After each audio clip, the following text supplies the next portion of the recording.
atau kama qala sallallahu alaihi wa alihi wasallam. Tuan-tuan yang dimuliakan dan dihormati, assalamualaikum warahmatullahi taala wabarakatuh. Segala puji bagi Allah Subhanahu wa taala yang sudi mempertemukan kita kembali dalam kajian ilmu pengetahuan, terutama apa yang berkaitan dengan amalan-amalan yang terbaik kita lakukan pada 10 awal daripada Zulhijjah, yang mana ulama kita katakan ini merupakan waktu-waktu pendekatan kepada Allah Subhanahu wa taala. Makanya itu perlu kita banyak membaca hadis Rasulullah sallallahu alaihi wasallam apa yang berkaitan dengan 10 awal Zulhijjah. Dalam hadis yang diriwayatkan oleh Al-Imam Al-Bukhari, dia kata, ma min ayyamin al-amalu salihu fiha ahabbu ila Allah min hadhihi al-ayyam, yakni ayyam al-ashri. Tidak ada hari-hari yang terbaik kita mengamalkan amalan salih yang dicintai oleh Allah Subhanahu wa taala seperti mana hari-hari ini, yaitu 10 awal daripada Zulhijjah. Dalam satu riwayat, afdalu indallah, lebih utama di sisi Allah Subhanahu wa taala. Para sahabat waktu mendengarkan hadis ini daripada Rasulullah sallallahu alaihi wasallam, mereka katakan, walal jihadu fi sabilillah, meskipun berjihad di jalan Allah Subhanahu wa taala, beramal pada 10 awal siangnya atau harinya, lebih utama daripada berjihad di jalan Allah Subhanahu wa taala. Rasulullah sallallahu alaihi wasallam menjawab, walal jihadu fi sabilillah, meskipun berjihad di jalan Allah Subhanahu wa taala 10 hari 10 awal daripada Zulhijjah lebih utama lagi daripada berjihad di jalan Allah Subhanahu wa taala. Kecuali, kata Rasulullah sallallahu alaihi wasallam, illa rajulun, dalam satu riwayat illa rajulan, kecuali seorang lelaki itu keluar berjihad membawa semua hartanya, kharaja bi nafsihi wa malihi, dia ikut serta berjihad di jalan Allah Subhanahu wa taala, membawa jiwa dan raga dia untuk mendapatkan syahadah, mati syahid di jalan Allah Subhanahu wa taala, dan membawa hartanya, dan tiada sedikit pun daripada harta dan jiwa dia yang kembali semula ke rumah dia. Baru kalau dia tewas dalam peperangan, baru itu orang dikatakan lebih bagus daripada orang yang beramal pada Zulhijjah. Ini menunjukkan betapa pentingnya kita memfokuskan perhatian kita, amalan kita pada 10 awal daripada Zulhijjah. Karena dikatakan, ulama kita mengatakan, hari-hari ini merupakan hari pelantikan kewalian. 2 minggu yang telah lalu, 2 Jumaat yang telah lalu, kita jelaskan tentang kepentingan kita beramal pada 10 awal daripada Zulhijjah. Jangan buang peluang. Kalau boleh kita program dari sekarang ni untuk ambil cuti. Kalau kita kerja di kerjaan atau kerja sendiri, tinggallah di rumah, kita berzikir, berselawat. Nah, di waktu siang, kata ulama kita, yusamu naharuhu, yusamu naharuha, kita berpuasa di waktu siang.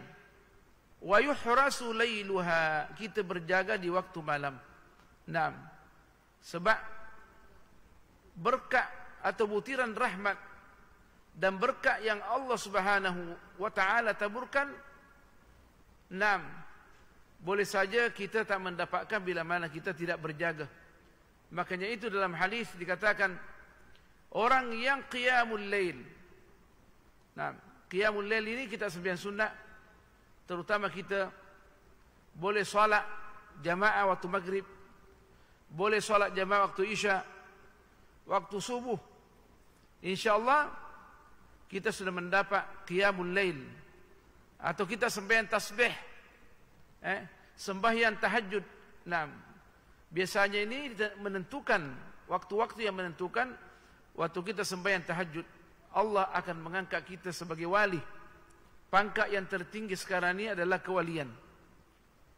Pangkat yang tertinggi adalah kerasulan dan kewalian, dan kedua-dua pangkat ini sudah sejak Rasulullah SAW dilantik menjadi Nabi, tidak ada sudah kenabian, tidak ada kerasulan, yang ada hanya wali saja. Tapi ingat bahwa umat Rasulullah SAW, bila mana dia menyampaikan satu ilmu kepada umat, maka dia boleh mendapat sama dengan para nabi Bani Israel, mendapat kedudukan Nabi sebagai Nabi Bani Israel.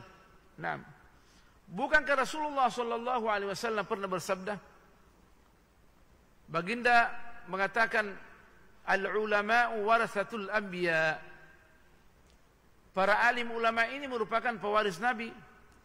Tentunya pewaris Nabi bila mana dia menyampaikan kebenaran tanpa dipolitikkan kebenaran itu. Maksudnya dipolitikkan bagaimana? Kita ikut dengan hawa nafsu. Karena yang penting adalah bagaimana kita mengislamkan politik. Maksudnya kita jadikan perjalanan politik kita tak keluar daripada Al-Quran was sunnah, mengikut konsep Ahlus Sunnah wal Jamaah. Nah, bukan mengikut konsep apa yang kita mau. Sebab sekarang ini banyak orang yang mengaku Ahlus Sunnah wal Jamaah, padahal dia bukan Ahlus Sunnah wal Jamaah. Dia nak langsung kaji Al-Quran was sunnah. Akhirnya dia boleh sesak dan menyesatkan. Makanya itu cantiknya Ahlus Sunnah wal Jamaah, dia punya referensi ada 4. Al-Quran was sunnah, al-ijma' wal qiyas. Al-Quran was sunnah, al-ijma' wal qiyas. Nah, orang kata yang orang salaf yang modern, untuk apa kita memerlukan ijma'? Nah, sedangkan ada Al-Quran was sunnah, untuk apa? Ulama kita menjawab bahawa Al-Quran terbagi 2 ayat-ayatnya. Ada ayatum muhkamatun, ayat-ayat yang boleh dipahami secara spontan, seperti adanya Allah Subhanahu wa taala berfirman, qul huwallahu ahad. Katakanlah wahai Nabi yang mulia, bahawa tiada Tuhan selain Allah Subhanahu wa taala, dialah yang esa. Naam. Ini tak perlu kita istinbat. Naam. Tak perlu kita bincangkan. Orang semua faham. Tapi sewaktu Allah Subhanahu wa taala berfirman, yadullahi fawqa aydihim, tangan Allah di atas tangan mereka. Ulama Ahlus Sunnah wal Jamaah tidak mungkin tangan Allah boleh kita bayangkan sama dengan tangan kita. Atau dikatakan Ar-Rahmanu 'alal arsy istawa. Allah yang Maha Pengasih, orang terjemahkan bersemayam di atas arsy. Siapa yang kata Allah bersemayam di atas arsy? Siapa dia? Naam, terjemahan itu salah. Naam, apakah istawa berarti bersemayam? Ulama tak mengatakan demikian. Kita yang pandai-pandai, kita yang pandai-pandai, yang tak tepat bahasa Arab kita. Bersemayam pun kalau terjemahkan, seandainya boleh terjemahkan, bersemayamnya Allah tak sama dengan bersemayam dengan kita. Wa ala kulli hal, tidak ada di dalam konteks tafsir namanya bersemayam. Ar-Rahman 'alal arsy istawa berarti bersemayam. Kita yang pandai-pandai nak terjemahkan, sedangkan tidak ada dia punya qarinah yang menguatkan bahawa yang dimaksudkan Ar-Rahmanu 'alal arsy istawa berarti bersemayam. Jadi bagaimana menangani masalah ini? Kembalikan kepada ulama kita. Ulama kita mengatakan sebaiknya kita jangan mengada-ngada. Nah, kita baca sebagaimana warid, Ar-Rahmanu 'alal arsy istawa. Terjemahkan gitu dan tulis begitu.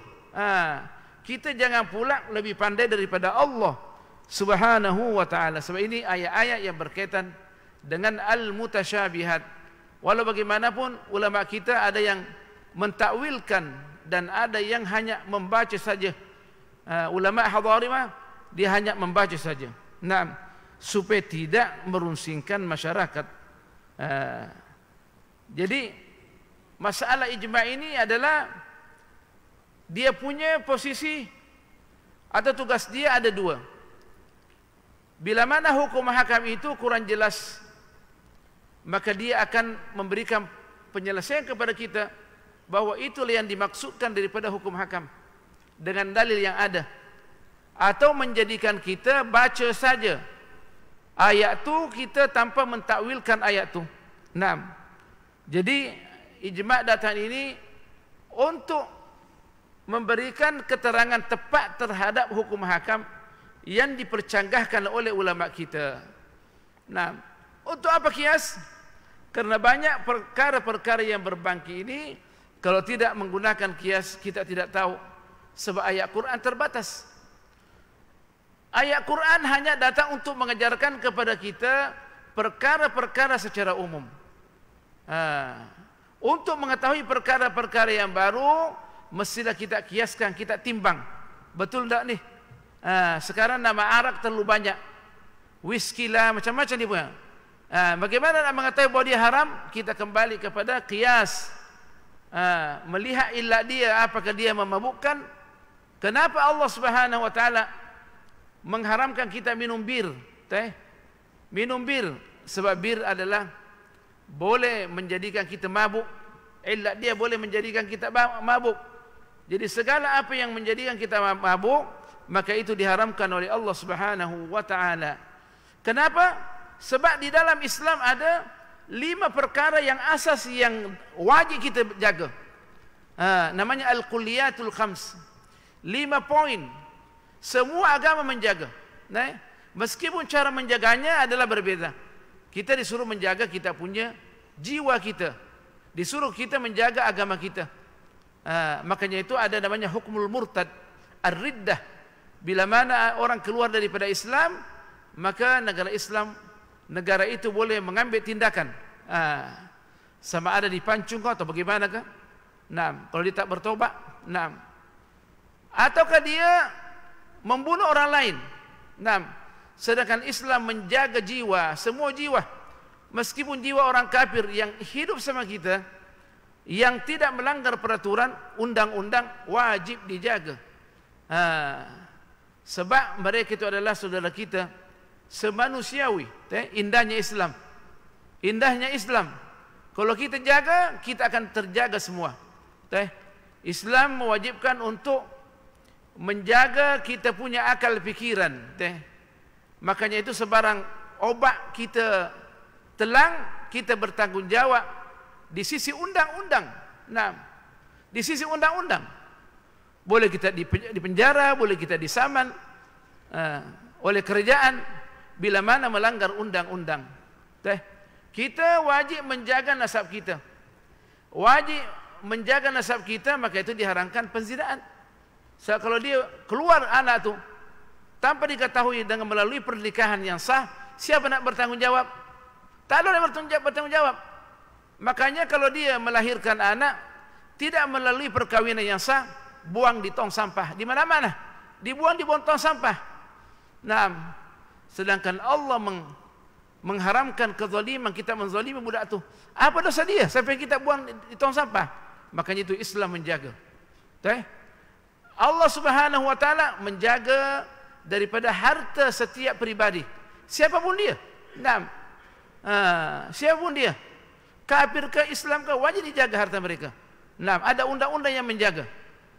Makanya itu kalau orang yang mencuri tanpa memberikan alasan yang pasti, dia mengatakan saya mencuri kerana lapar, itu lain pula anunya, alasan dia. Saja ambil hartanya orang masuk di supermarket, dia curi barang. Kalau sabit kesalahan, maka dia wajib dipotong tangan dia. Kalau dia punya alasan kuat, kemungkinan dia akan dimaafkan, tapi biasanya tidak lepas daripada hukum ta'zir. Hukum ta'zir ini kadang dia lebih serius lagi. Lebih serius lagi. Jadi Islam menjaga benda ini. Nah, menjaga perkara yang 5 ni. Kalau kita jaga, insya-Allah semua amalan kita akan dijaga oleh Allah Subhanahu wa taala. Yang 5 ni, terutama kita berada pada 10 awal Zulhijjah. Naam. Kata ulama kita, bahkan ini satu hadis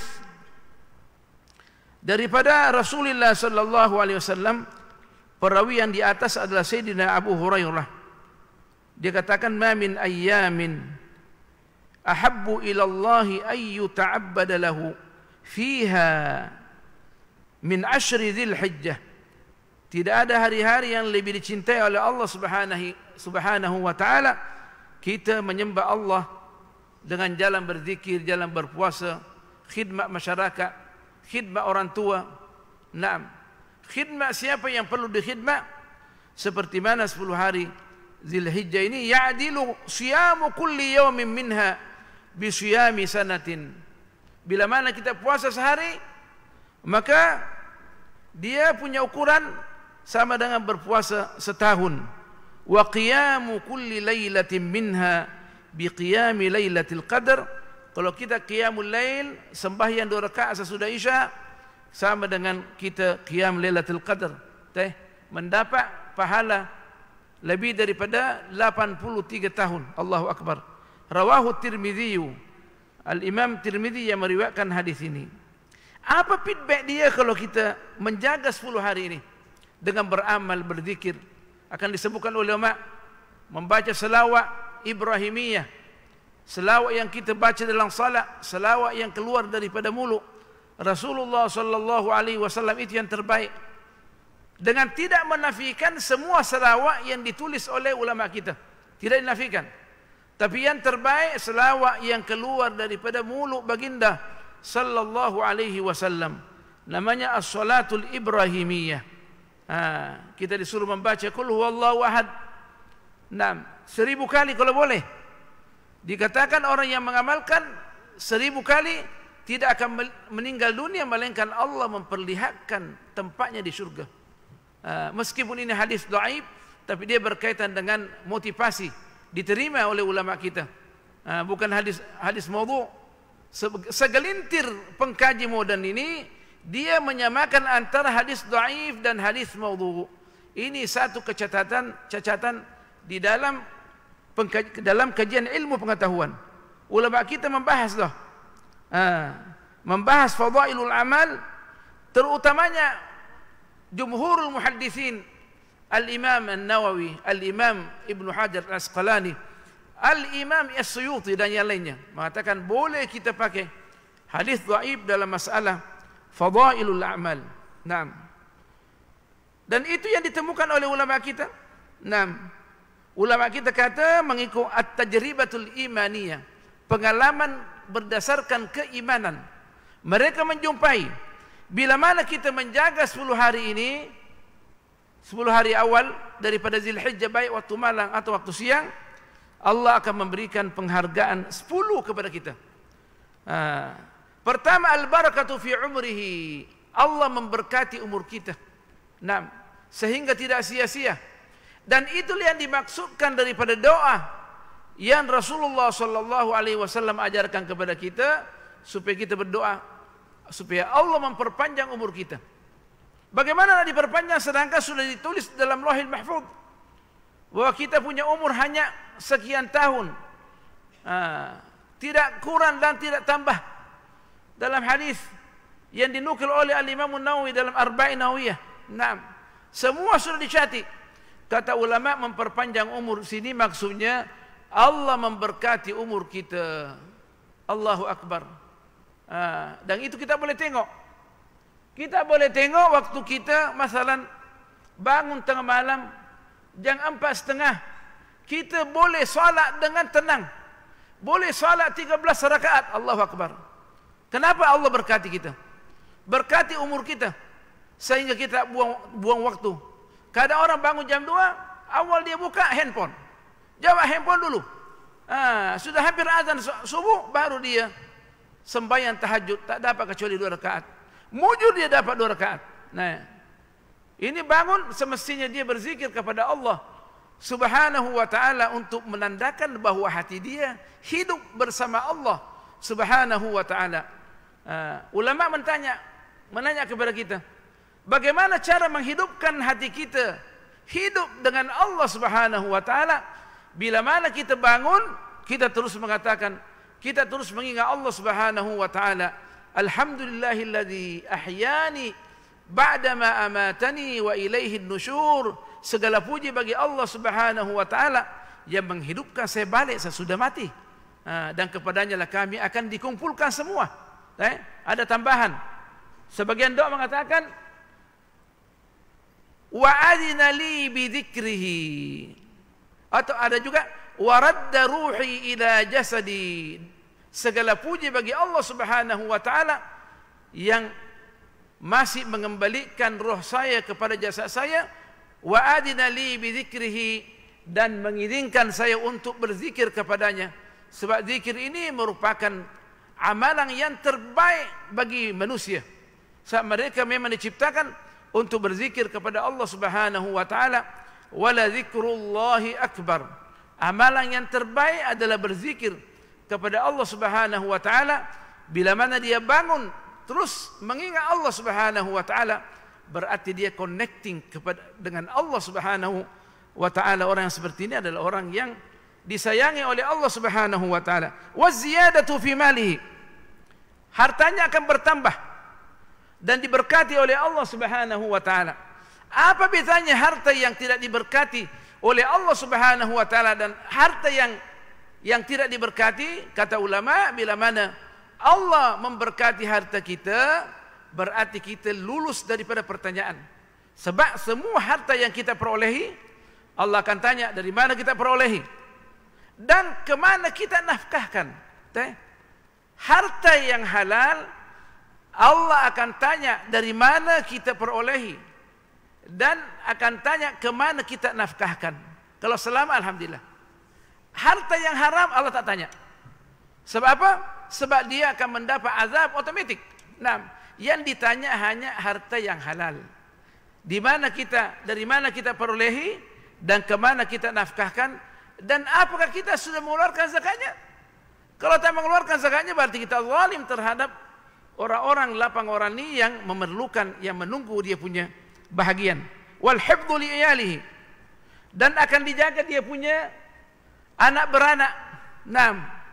Kalau kita menjaga hari-hari yang 10 ini, Allah akan menjaga anak kita, menjaga cucu kita. Itu kita kadang tengok orang tidak terarah anak dia. Kenapa? Sebab hari-hari yang mulia ini dia dibiarkan berlalu begitu saja. Sedangkan Allah Subhanahu wa ta'ala menginginkan daripada kita supaya kita perhatikan hari-hari yang seperti ini. Wal hifdzu li iyalihi wat takfiru li sayyiatihi, dan insyaallah akan dimaafkan dosa-dosa dia, wa tad'ifu li hasanatihi, dan digandakan amalan kebaikan dia, wa tashilu li sakaratihi, dan memudahkan untuk dicabut nyawa dia. Orang yang dicabut nyawanya dengan mudah, itu menunjukkan adalah orang yang terpilih di sisi Allah Subhanahu wa taala. Wa dhiya'u li dhulumatihi, kuburannya akan bercahaya, menjadi raudhatan min riyadil jannah. Itu yang kita selalu minta. Ya Allah, jadikanlah kuburan saya daripada kebun-kebun syurga.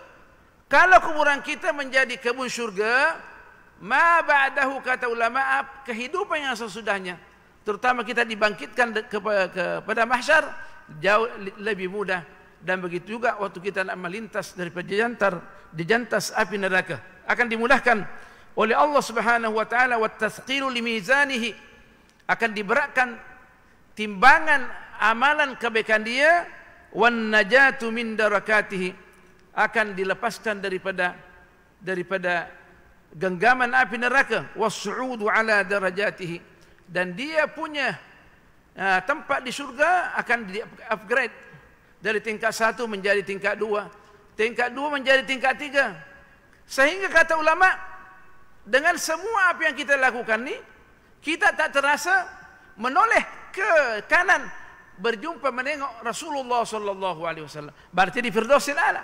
Allahu akbar. Dengan amalan kita ni, yang kita lakukan, terutama kita beramal pada 10 awal daripada Zulhijjah. Jadi kita jangan buang peluang, insya-Allah. Mudah-mudahan Allah menerima kita pada hari ini dan melantik kita sebagai wali. Kalau kita tak boleh berpuasa 9 hari ini, sebab dia 9 hari saja.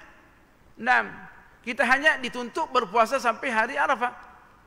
Kalau tak boleh berpuasa, jangan tinggalkan Yaumut Tarwiyah, hari ke-8 yang dikatakan Yaumum Mashhud. Hari Allah tengok kita waktu itu bersusah payah. Al-Hujjaj membawa air daripada Minang, daripada Minang beratnya tu ke Arafah. Sekarang ni semuanya relax belaka. Sekarang ni semua relax belaka. Kita berjalan di Mina, panas.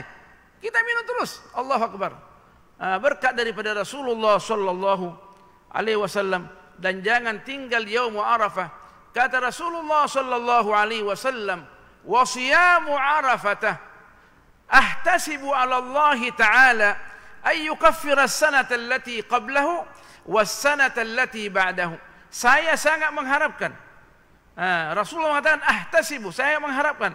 Dan harapan Rasulullah SAW tidak akan mungkin ditolak oleh Allah Subhanahu wa taala. Saya sangat mengharapkan adanya berpuasa pada hari Arafah itu, hari ke-9, menghapuskan setahun dosa yang telah lalu dan menghapuskan dosa setahun dosa yang akan datang. Allahu Akbar. Kalau seandainya terjadi demikian, berarti orang itu dia selesai beramal selama setahun dan diberikan penghargaan oleh Allah Subhanahu wa taala. InsyaAllah pada waktu di Jumat akan datang kita akan bahas mengenai fadilat berkurban. Fadilat berkurban insyaAllah ta'ala. Mudah-mudahan kita diberkati oleh Allah Subhanahu wa ta'ala dan Allah menjadikan kita punya amalan sempurna insyaAllah ta'ala. Dengan menjaga hari-hari ini, kita ulang lagi balik kata Rasulullah sallallahu alaihi wasallam, "Inna li rabbikum fi ayyami dahrikum nafahatin fata'arradu laha la'alla ahadakum ay yusibahu nafhatun minha fala tashquna ba'daha abada." Allah mempunyai butiran-butiran berkat, butiran-butiran rahmat yang Allah taburkan pada hari-hari tertentu, terutamanya pada hari dan malam Zulhijjah. Maka usahakanlah untuk mendapatkan satu butiran rahmat. Barang siapa yang memperolehi satu butiran rahmat, maka dia tidak akan sengsara selama-lamanya. Kata ulama maksudnya, insyaAllah Allah akan menulis tempat kita di syurga. Kalau Allah sudah menulis tempat kita di syurga, kita tidak akan sesat insyaAllah ta'ala. Itu yang dapat disampaikan. Mudah-mudahan kita dirahmati oleh Allah Subhanahu wa ta'ala. Subhanakallahumma bihamdik, nashhadu an la ilaha illa ant, nastaghfiruka wa natubu ilaik. Bismillahirrahmanirrahim. Wal 'ashr, innal insana lafi khusr illa alladhina amanu wa 'amilus shalihat wa tawasaw bil haqqi wa tawasaw bis sabr. Bismillahirrahmanirrahim. Alhamdulillah wassalatu wassalamu ala Rasulillah sayyidina Muhammadin an-nabiyil karim wa ala alihi wa sahbihi ajma'in.